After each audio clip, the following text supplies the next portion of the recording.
Salam sehat dan salam semangat buat anak didik kami semua, kelas 12 MIA.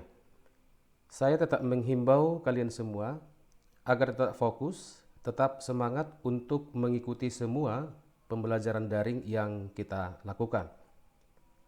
Topik yang akan kita bahas pada kesempatan ini masih berhubungan dengan listrik dinamis, yaitu kita akan mempelajari hukum Kirchhoff pertama dan hukum Kirchhoff yang kedua. Baiklah, kita akan segera memulai. Perhatikan dengan serius. Kita awali pembahasan kita dari hukum pertama Kirchhoff. Sebagai pendahuluan, hukum pertama Kirchhoff disebut juga dengan hukum arus Kirchhoff atau Kirchhoff Current Law. Yang berikutnya, hukum pertama Kirchhoff merupakan pernyataan tentang hukum kekekalan muatan listrik. Artinya, jumlah muatan listrik yang masuk dan keluar suatu titik percabangan jalur rangkaian itu harus sama. Bunyi hukum pertama Kirchhoff lebih umum dituliskan sebagai berikut. Jumlah arus listrik yang masuk ke suatu titik cabang akan sama dengan jumlah arus listrik yang meninggalkan titik cabang tersebut. Hukum pertama Kirchhoff dapat kita nyatakan secara matematis dalam persamaan berikut, yaitu sigma atau jumlah keseluruhan arus yang masuk itu sama dengan sigma atau jumlah keseluruhan arus yang keluar. Kita perhatikan percabangan berikut ini. Di sini ada 5 arus listrik yang mengalir. I1 dan I2 ini arahnya adalah menuju atau mendekati titik cabang, sehingga I1 dan I2 kita sebut sebagai arus yang masuk. Sedangkan I3 dan I4 dan I5 ini arahnya adalah meninggalkan atau menjauhi titik percabangan, sehingga I3, I4 dan I5 kita sebut sebagai arus yang keluar. Maka dari hukum pertama Kirchhoff dapat kita buat persamaan untuk gambar ini, bahwa I1 ditambah I2 inilah arus yang masuk, itu akan sama dengan penjumlahan dari I3, I4 ditambah I5 yang kita sebut sebagai arus yang keluar. Untuk memahami hukum pertama Kirchhoff ini, mari kita perhatikan contoh soal yang nomor 1. Nah, pada gambar contoh soal ini, di sini ada 7 arus listrik. Kemudian pada soalnya diberitahukan bahwa I1 4 ampere, I2 sama dengan setengah I3, I4 sama dengan 2 ampere, I5 sama dengan 1/3 I6. Kemudian pertanyaannya adalah I2, I3, I5, I6, dan I7. Kita buat penyelesaiannya. Dari gambar ini yang sebelah kiri sudah jelas di sini bahwa I3 yang ini adalah penjumlahan dari I1 ditambah dengan I2. Kemudian I3 akan sama dengan I1 ditambah dengan setengah I3, yaitu I2 tadi di soalnya disebutkan setengah I3. Kemudian I1 sama dengan 4 ampere. Ya. Maka dari persamaan ini kita akan bisa membuat atau mencari I3. I3 itu akan sama dengan 8 ampere. Selanjutnya untuk menentukan I2 sekarang, nah I2 itu sama dengan setengah I3. Ya. Maka I3 kita masukkan sama dengan 8 ampere, maka I2 akan sama dengan 4 ampere. Selanjutnya dari gambar ini, I3 yang ini itu sama dengan penjumlahan I4 ditambah I5 ditambahkan dengan I6, di mana I5 sama dengan 1/3 I6. I3 sama dengan 8 ampere, I4 sama dengan 2 ditambah dengan 1/3 I6 tambah dengan I6. Ini yang 2 kita pindahkan ruasnya, maka ruas kiri sekarang akan bernilai 6, itu akan sama dengan 1/3 I6 tambah I6 itu sama dengan 4/3 I6, maka I6 itu sama dengan 4,5 ampere. Kemudian I5 itu sama dengan 1/3 I6, kita masukkan I6 sama dengan 4/5, maka I5 kita peroleh sama dengan 1,5 ampere. I7 yang ini itu akan sama dengan I3. maka I7 sama dengan I3 sama dengan 8 ampere. Selanjutnya kita masuk pada pembahasan kita yang kedua, yaitu mengenai hukum kedua Kirchhoff. Sebagai pendahuluan untuk hukum kedua Kirchhoff, ini ada 3 hal. Yang pertama adalah hukum kedua Kirchhoff, ini disebut juga dengan hukum tegangan Kirchhoff atau Kirchhoff Voltage Law.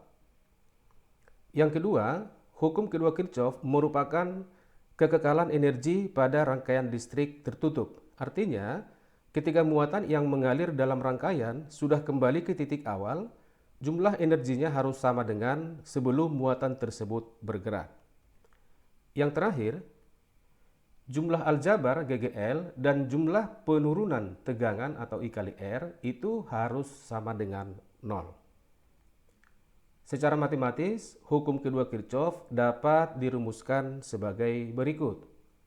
Sigma GGL atau jumlah total GGL ditambah dengan sigma atau jumlah total perkalian arus dengan hambatan itu harus sama dengan 0. Kemudian untuk menganalisis atau menganalisa suatu rangkaian listrik dengan menggunakan hukum kedua Kirchhoff diperlukan beberapa langkah-langkah. Nah, di sini kita akan membuat 3 langkah-langkah yang harus kita ambil apabila kita menganalisa suatu rangkaian dengan menggunakan hukum kedua Kirchhoff. Langkah yang pertama adalah menentukan arah loop, ya. Langkah pertama adalah menentukan arah loop. Nah, di sini kita membuat pemisalan. Pemisalan yang pertama adalah seperti ini.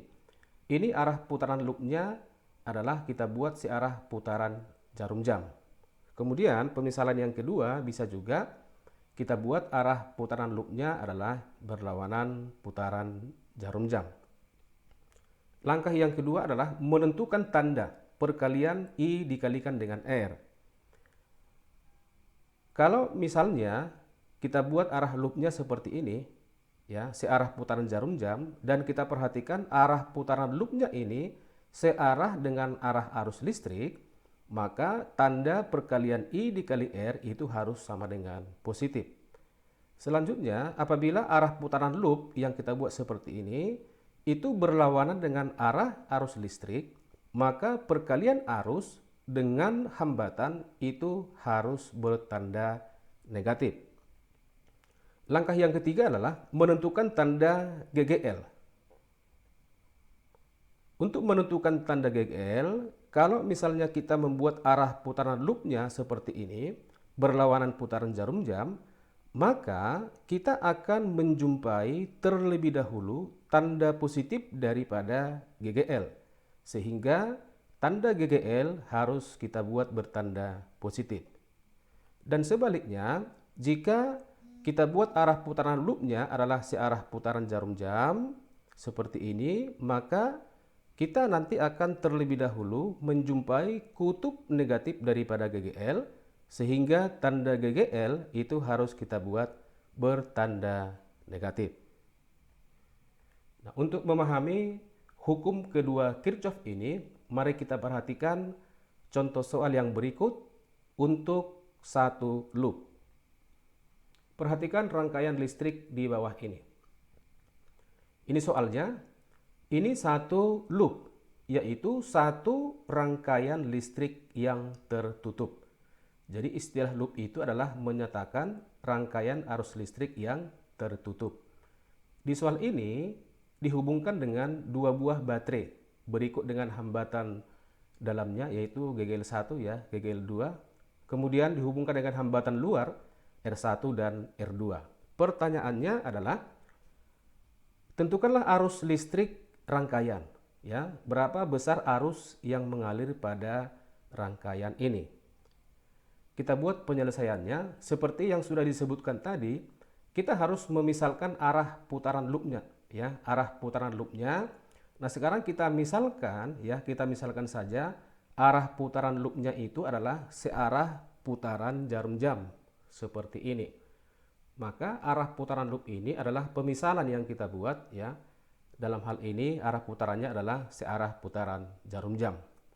Maka yang berikutnya kita harus selalu mengikuti arah putaran loop yang kita buat dengan arah arus listrik yang mengalir pada rangkaian ini.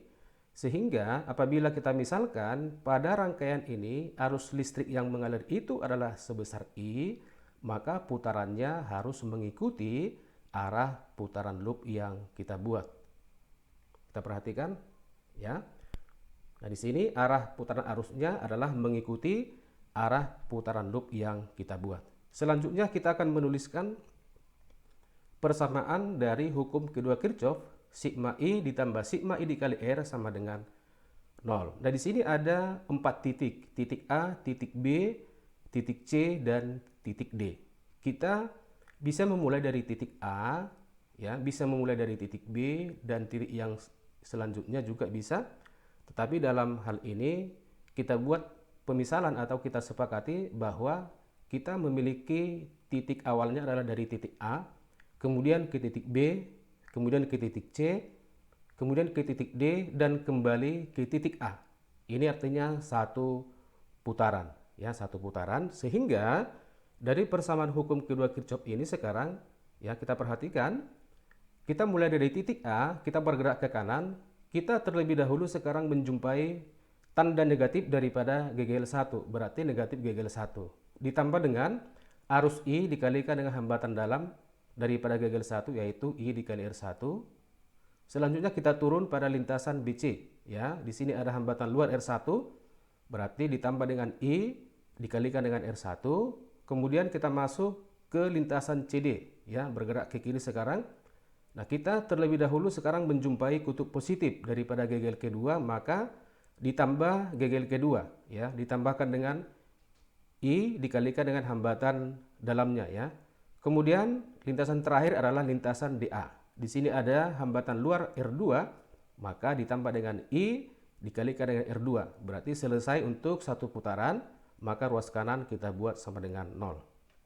Kita masukkan nilai-nilai yang sudah diketahui pada soalnya, sehingga persamaan ini akan menjadi negatif 6 ditambah dengan I dikali 1, ya.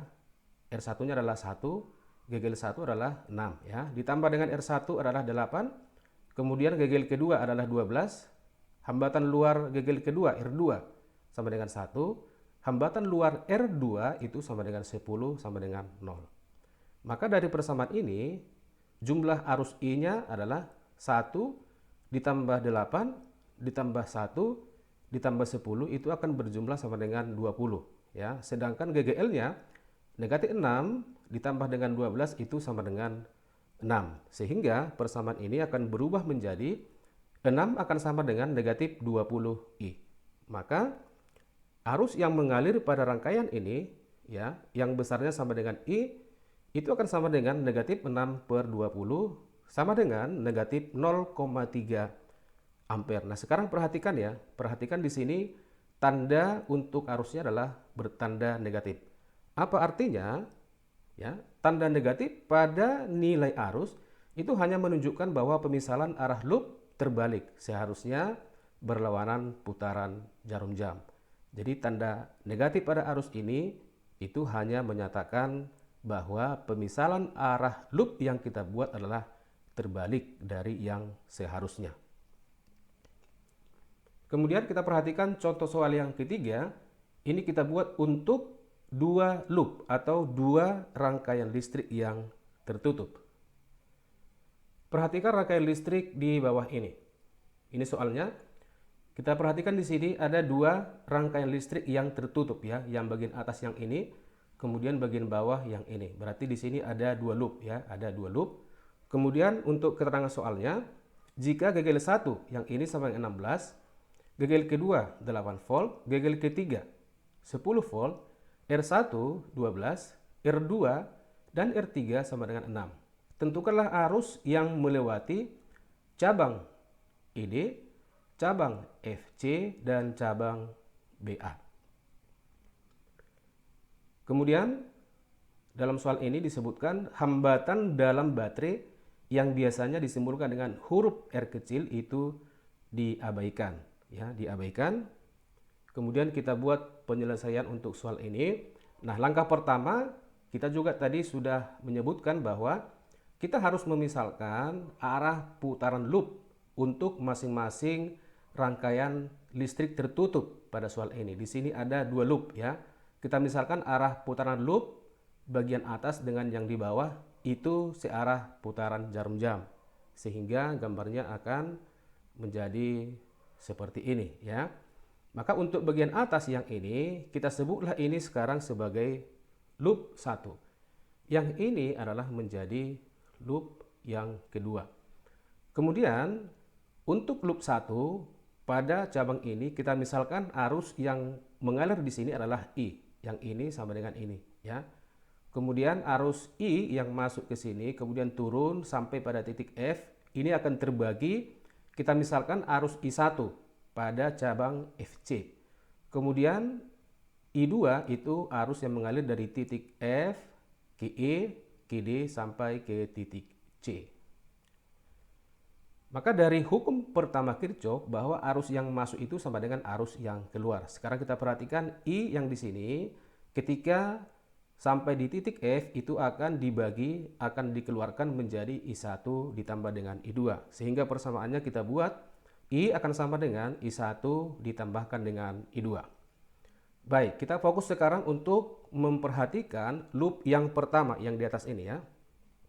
Untuk loop 1, sigma GGL tambah sigma I kali R itu akan sama dengan 0. Sekarang kita ambil lintasannya atau titik awalnya dari titik B yang di sini, kemudian ke titik A, kemudian ke titik F, kemudian ke titik C, dan kembali ke titik awal yaitu titik B. Nah, sehingga kalau kita memulai dari titik B, perhatikan di sini ya. Dari titik B, nah di sini arus yang mengalir adalah I, berarti I dikalikan dengan R1. Kemudian kita menjumpai terlebih dahulu kutub negatif yang pendek ini. Untuk GGL 1 maka dikurang GGL 1 ya. Kemudian kita masuk terus dari ke cabang FC, sekarang FC ya. Di sini ada hambatan R2. Nah, di sini arus mengalir itu kita misalkan tadi sama dengan I1, berarti I1 kali R2. Kemudian kita menemui terlebih dahulu kutub negatif daripada GGL yang kedua. Berarti kita buat negatif GGL kedua sama dengan 0. Lalu I yang sama dengan I1 tambah I2 kita gantikan ya. Berarti I yang ini akan menjadi I1 tambah I2 dikali R1 ditambah dengan I1 kali R2 akan sama dengan GGL 1 GGL yang kedua. Kita pindahkan ke ruas kanan berarti jadi bertanda positif. Sehingga persamaan ini ya nanti kita jumlahkan GGL 1 dan GGL 2 ya. GGL 1 dan GGL 2 itu berjumlah sama dengan 24. Maka persamaan ini adalah 12I1 ditambah dengan 6I1 akan sama dengan 18I1 ya, ditambah dengan 12I2 sama dengan 24. Maka persamaan ini akan menjadi 18I1 ditambah dengan 12I2 akan sama dengan 24. Nah, sekarang kita akan menyederhanakan persamaan ini ya. Kita sama-sama bagi dengan 6 sehingga persamaan ini akan sama dengan 3I1 ditambah 2I2 akan sama dengan 4. Lalu persamaan ini kita sebut sebagai persamaan yang nomor 1. Nah, selanjutnya kita fokus memperhatikan loop yang kedua. Nah, ini kita gambarkan soalnya kembali ya. Loop yang kedua di sini ya. Sigma GGL tambah sigma I kali R itu akan sama dengan 0. Nah, sekarang kita buat lintasannya mulai dari titik F, titik E, ke titik D, ke titik C, dan kembali ke titik semula. Ini satu putaran ya. Nah, sehingga kalau kita memulai dari titik F, perhatikan ke titik E, kemudian masuk kita bergerak ke kanan sekarang, kita menjumpai kutub yang panjang, berarti yang positif dari GGL ketiga, berarti positif GGL ketiga ditambah dengan I2. Nah, di sini adalah I2 mengalir dikalikan dengan R3 yang ini. Kemudian kita menjumpai kembali tanda positif yang panjang untuk GGL yang kedua, berarti tambah GGL kedua ya. Nah, selanjutnya perhatikan di sini. Ketika kita sekarang memasuki R2, kita lihat di sini, kita akan melawan pergerakan arus daripada I1. Kita ingat kembali tadi ya, jika arah loop itu melawan arah arus, Berarti perkalian I dikalikan dengan R itu harus bertanda negatif. Akan sama dengan 0. Kita masukkan gegel ketiga tadi adalah 10, kemudian R3 sama dengan 6, gegel kedua sama dengan 8, R2 itu sama dengan 6. Maka persamaan ini akan menjadi negatif 6I1 ditambah 6I2 akan sama dengan negatif 18. Ini sama-sama kita bagikan dengan 6, sehingga persamaannya akan menjadi negatif I1 tambah I2 itu akan sama dengan negatif I3. Atau jika ini kita kalikan dengan negatif, maka persamaannya I1 dikurang I2 akan sama dengan I3. Kemudian persamaan ini kita sebut sebagai persamaan yang nomor 2. Nah, kemudian persamaan 1 dan persamaan kedua kita eliminasi ya, kita tuliskan persamaan pertama tadi adalah 3I1 tambah 2I2 sama dengan 4. Kemudian kita tuliskan persamaan yang kedua yaitu I1 dikurang I2 sama dengan 3. Nah, kalau kita membuat eliminasi berarti harus ada salah satu koefisien daripada I1 atau I2 yang harus sama. Nah, sementara di sini koefisien I1 atau I2 persamaan 1 dan persamaan 2 belum ada. Sehingga kalau misalnya kita mau menghilangkan I1, berarti koefisien daripada I1 pada persamaan kedua itu haruslah sama dengan 3. Artinya persamaan yang kedua ini kita harus kali 3 ya. Persamaan 1 tetap atau dikali 1. Persamaan kedua kita kalikan dengan 3. Sehingga persamaan satunya adalah tetap, persamaan kedua akan menjadi 3I1 dikurang 3I2 sama dengan 9. Nah, kalau kita mau menghilangkan I1, berarti persamaan ini harus kita kurangkan. Seperti ini, berarti 2I2 dikurang ya negatif 3I2 itu akan sama dengan 5I2. Kemudian 4 dikurang 9 sama dengan negatif 5 seperti ini, maka I2 sama dengan negatif 1 ampere. Inilah arus yang mengalir pada cabang ID. Yang ini, I2.